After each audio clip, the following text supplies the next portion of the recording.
Kawaki was introduced in episode 1 of Boruto, but his identity and story remain a mystery. Today, I'm going to give you my theory about the infamous unknown man, Kawaki.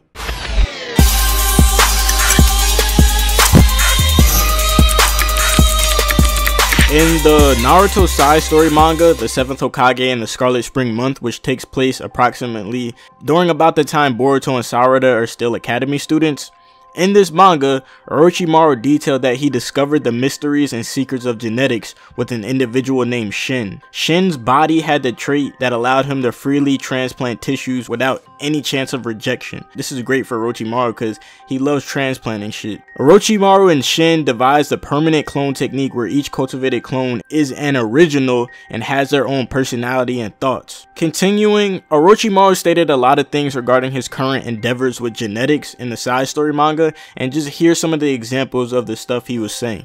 When explaining how he cloned Shin for his body's abilities, he stated that, "I want lots more of that body. I repeated the clone technique with that child over and over." When Naruto tells Orochimaru it's not that simple when it comes to humans and asks him, "Do you think it's okay to do experiments like that?"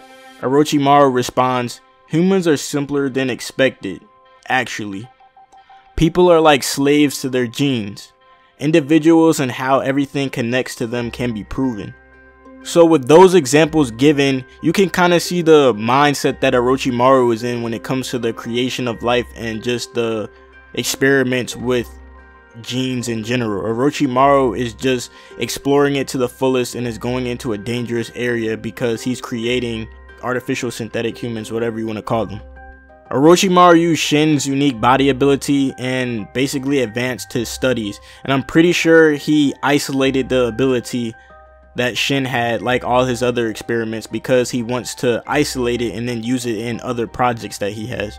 And you should always keep in mind that they did not show in detail Orochimaru's genetic experiments for no reason. There is always a purpose, especially when this manga is a prequel to the Boruto manga. So all this talk with Orochimaru and genetic studies and all that other stuff, it was meant to set up something for the Boruto series. It's meant to basically set up scenarios, like I said. Continuing, with Shin's ability isolated, I assume that early on the creation of Mitsuki, a clone of himself, was a product of his genetic studies. And with a successfully superior clone of himself created, Orochimaru sent Mitsuki off to the Leaf Village in order to gather the DNA required to go farther in this process and create a being of extraordinary power hailing from the strongest individuals in the universe. This would later come to be a genetic clone of Naruto and Sasuke called Kawaki, who was envisioned to be Orochimaru's ultimate creation.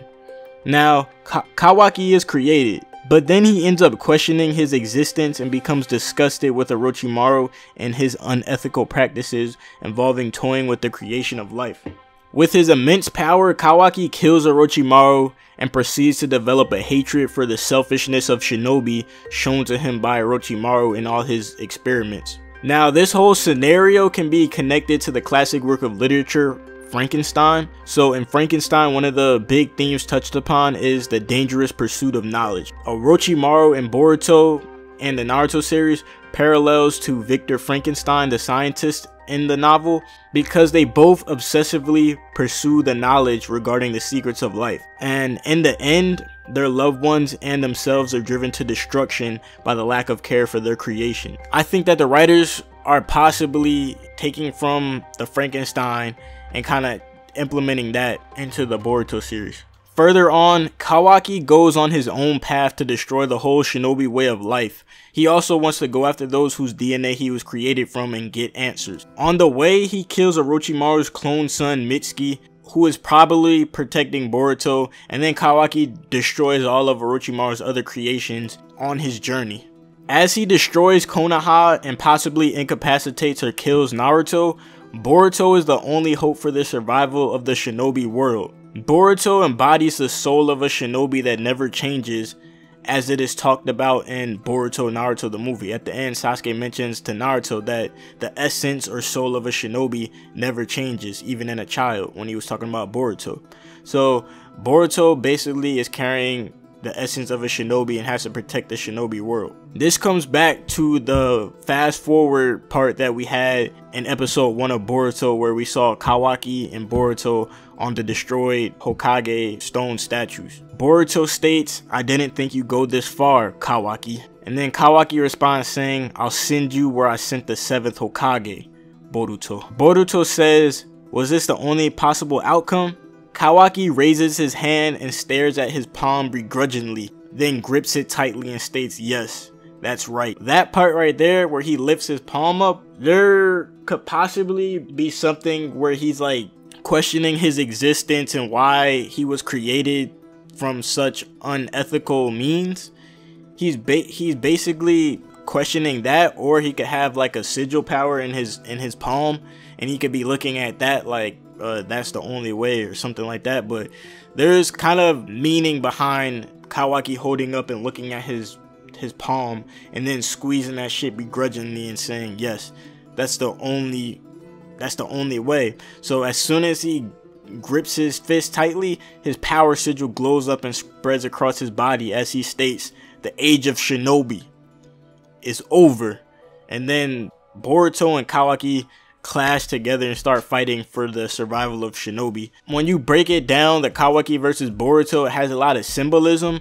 So Boruto is the only match for Kawaki, considering that Boruto is a symbol of both Naruto and Sasuke's combined efforts.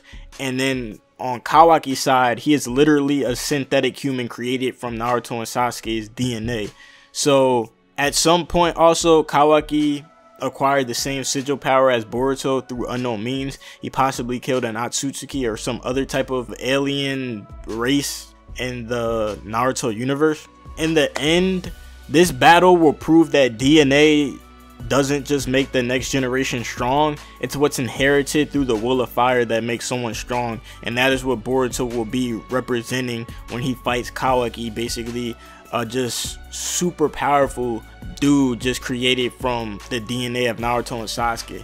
Tell me what you guys think about the theory in the comments below, and leave a like if you enjoyed the video. Also, if you're not subscribed, make sure you hit that subscribe button and turn on my notifications so you know when my next video drops. That means hit that little bell and make sure it says all my stuff is gonna come to you. Thank you guys for watching. AnimeAnalyst, the young Jiggy Ninja. I'm out of here. Peace.